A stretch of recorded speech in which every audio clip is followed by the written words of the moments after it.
Episode 6 of The Amazing Digital Circus just released yesterday, and just like with the rest of the series, it was absolutely packed with Easter eggs, secrets, and hidden details that you probably didn't catch on your first viewing. In this video, I'll break down all the things you may have missed as they appear throughout the episode. Right at the very start, Zubul mentions that Caine sings Daisy Bell outside of their room sometimes, and later Pomni and Jax sing this outside their room to get them to come out. And this happens to be the very first song sung by a computer in 1961. But what's even more interesting is how people are connecting this to HAL malfunctioning in 2001: A Space Odyssey, where that's the song Hal sings as he loses it. And given Caine's glitching at the end, this could be some serious foreshadowing. But during this singing scene, we can also see that Jax has eyelashes. We also see that Bubble says that the camera is heavy, and as the scenes go on, we can actually see him start to shake more and more under the weight. And maybe it's a nice little detail showing the pressure building throughout the episode. Interestingly though, the camera Bubble is holding doesn't say Caine and Abel on it like it did in the previous softball episode. When Zubul asks Ragatha if she had any more stupid sauce, we see them later during the award show squirting it into their eye and chilling high out of their mind, which is interesting because this could mean that maybe this is a kind of coping mechanism the characters turn to when they want to release. Ming is voiced by Chris O'Neill, who's a well-known YouTuber, and a little later Jobby the Hong returns as the disappearing guy from the previous episode. Then we see Caine use his ability to interfere with the characters' minds, and this time on Jax, which continues to prove that Caine absolutely lied in episode 1 when he said that he couldn't control their minds. And this mind control stuff just keeps getting more obvious with each episode, and I'm curious to see what is the real reason behind it. In the pile of guns, we can see a Supreme money shooter along with Uzi's real gun from Murder Drones, and it's sort of like how they also had Gaslight District posters in episode 5, so more references to Glitch Productions' other works. And the revolver also has both the CNA logo and literally Caine and Abel written on it.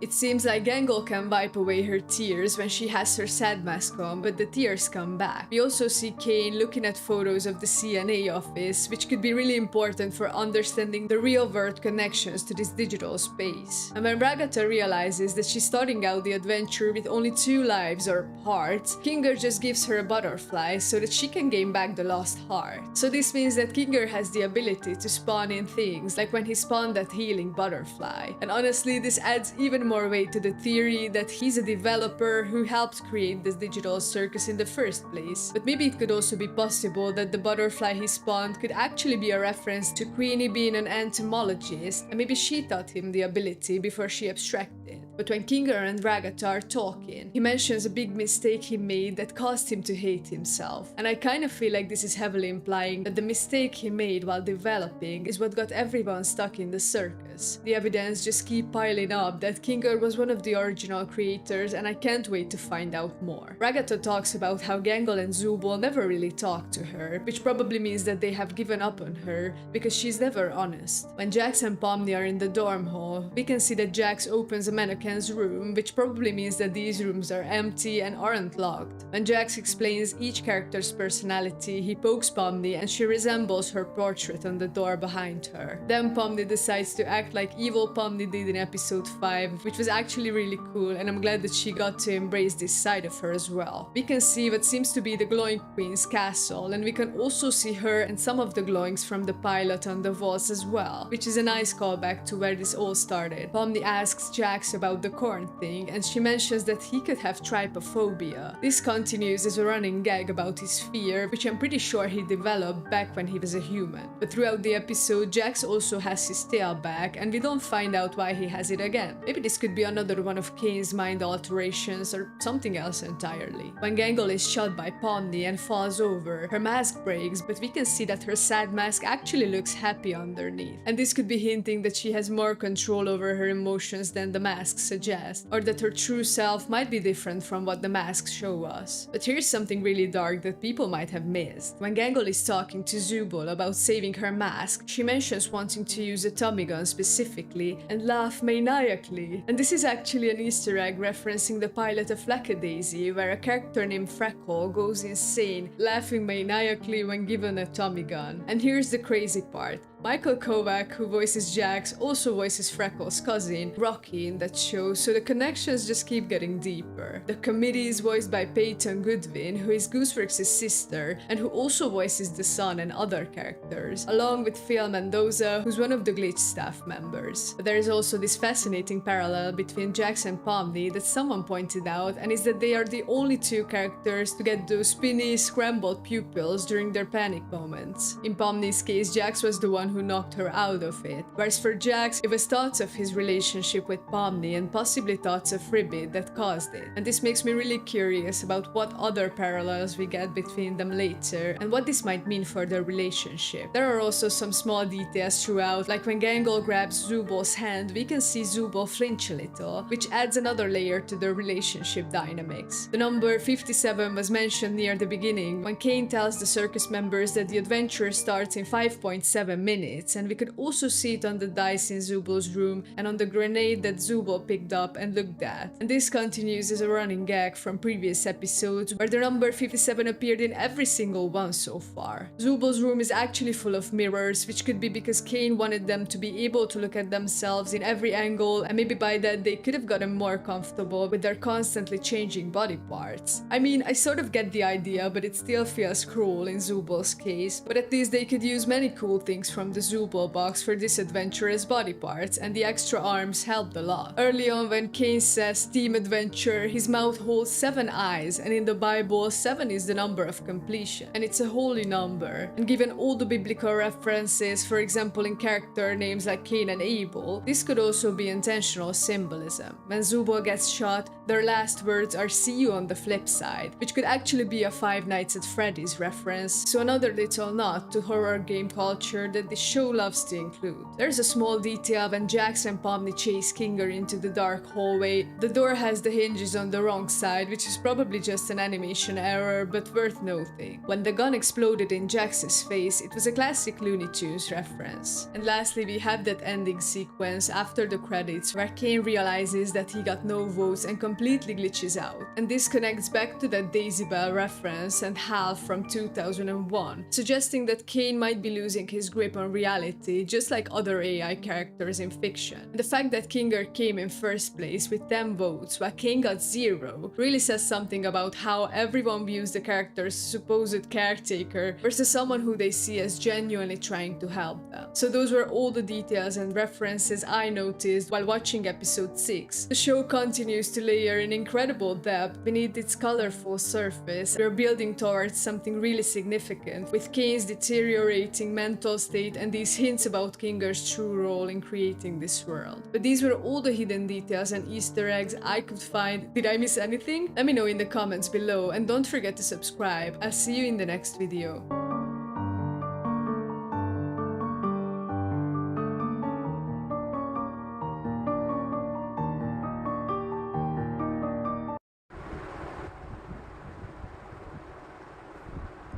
வேலைவாய்ப்பு. தற்காலத்தில் அரசு வேலையின்மை சிக்கலை எதிர்கொள்கிறது. பொதுச் செலவின் வாயிலாக இதுபோன்ற சிக்கல்களை தீர்ப்பது அரசின் கடமையாக உள்ளது. இதற்காக அரசு பெரிய தொகையினை செலவு செய்ய வேண்டியுள்ளது. இதனை பொதுக்கடன் வாயிலாகவே மேற்கொள்கிறது. புழக்கத்தில் உள்ள பணத்தை அரசு திரும்ப பெற பொதுக்கடன் வழிமுறையை கையாளுகிறது. இதனால் விலை ஏற்றத்தை தடுக்கிறது. மந்தத்தை தடுத்தல். மந்த காலங்களில் தனியார் முதலீடு குறைவாக இருக்கும். அதனை ஈடுகட்ட அரசானது உள்நாட்டு வெளிநாட்டு மூலங்களின் மூலம் கடன் பெறுவதை மேற்கொள்ளும். பொதுக்கடனை திரும்ப செலுத்தும் முறைகள். பொதுக்கடன் தீர்வு என்பது பொதுக்கடனை திரும்ப செலுத்தும் வழிமுறையை குறிப்பதாகும். அரசு விற்பனை செய்துள்ள பத்திரங்களை பொதுமக்கள் அதன் முதிர்வு காலத்தில் பத்திரங்களை ஒப்படைத்து அதற்கான தொகையை வட்டியுடன் பெறுவர். பொதுக்கடன் பின்வரும் வழிகளில் கடன் தீர்க்கப்படுகிறது. மூழ்கும் நிதி. கடனுக்கென அரசு தனியொரு நிதியினை ஏற்படுத்தும். அதனை மூழ்கும் நிதி என்பர். அரசு ஒவ்வொரு ஆண்டும் ஒரு குறிப்பிட்ட நிலையான தொகையை செலுத்துகிறது. கடன் முதிர்ச்சியடையும் போது வட்டியோடு அசலையும் சேர்த்து வழங்கும் வகையில் இந்நிதி பெருகிவிடும். இந்த முறை முதலில் இங்கிலாந்தைச் சேர்ந்த வால்போல் என்பவரால் அறிமுகப்படுத்தப்பட்டது. கடனை மாற்றுதல். பொதுக்கடன் திரும்ப செலுத்தப்படும் மற்றொரு முறை கடன் மாற்றுதல் ஆகும். இம்முறையில் பழைய கடனை புதிய கடனாக மாற்றப்படுகிறது. இம்முறையின் கீழ் அதிக வட்டி கொண்ட பொதுக்கடன் குறைவான வட்டி கொண்ட பொதுக்கடனாக மாற்றப்படுகிறது. டால்டன் கடன் மாற்றுதல் கடன் பளுவை குறைக்கிறது என்கிறார். வரவு செலவு திட்ட உபரி. உபரி வரவு செலவு திட்டத்தை அரசு தாக்கல் செய்யும் போது அந்த உபரியை கடனை திருப்பி செலுத்த பயன்படுத்தி கொள்ளும். பொது வருவாய் பொதுச் செலவை விட அதிகரிக்கும் போது உபரி ஏற்படுகிறது. இது எப்போதாவது தான் பயன்படுத்தப்படுகிறது. பகுதியாக செலுத்தல். இந்த முறையின் கீழ் அரசு பொதுக்கடனை சமமான ஆண்டு தவணைகளாக செலுத்துகிறது. இது பொதுக்கடனை செலுத்தும் மிக எளிதான முறையாகும். கடன் மறுப்பு. அது அரசு கடன் செலுத்தும் சுமையிலிருந்து வெளிவருவதற்கான எளிமையான முறையாகும். இதில் அரசானது ஏற்கனவே செலுத்துவதாக உறுதியளித்த கடமையை மறுக்கும். இது கடனை திரும்ப செலுத்துவதாகாது, அதனை அழிப்பதாகும். சாதாரண சூழ்நிலைகளில் கடனை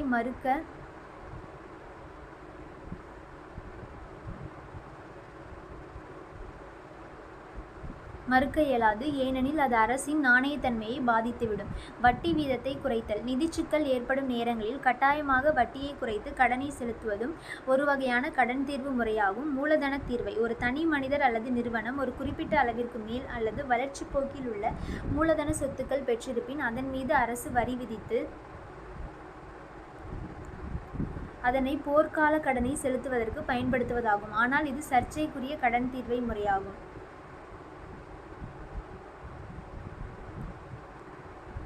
வரவு செலவு திட்டம். பட்ஜெட் என்ற பதம் பௌஜெட் என்ற பிரெஞ்சு மொழி சொல்லிலிருந்து பெறப்பட்டதாகும். இதன் பொருளாவது சிறிய பை என்பதாகும். வரவு செலவு திட்டம் என்பது எதிர்நோக்குகிற நிதியாண்டிற்குரிய அரசின் மதிப்பிடப்பட்ட வருமானம், செலவு ஆகியவற்றை காட்டும் ஆண்டு நிதிநிலை அறிக்கை ஆகும். வரைவிலக்கணங்கள். முதல் நிலையிலான ஏற்றுக்கொள்ளப்பட்ட பொது வருவாய் செலவு திட்டத்தை உள்ளடக்கிய ஆவணமாகும். ராணி ஸ்டோன்.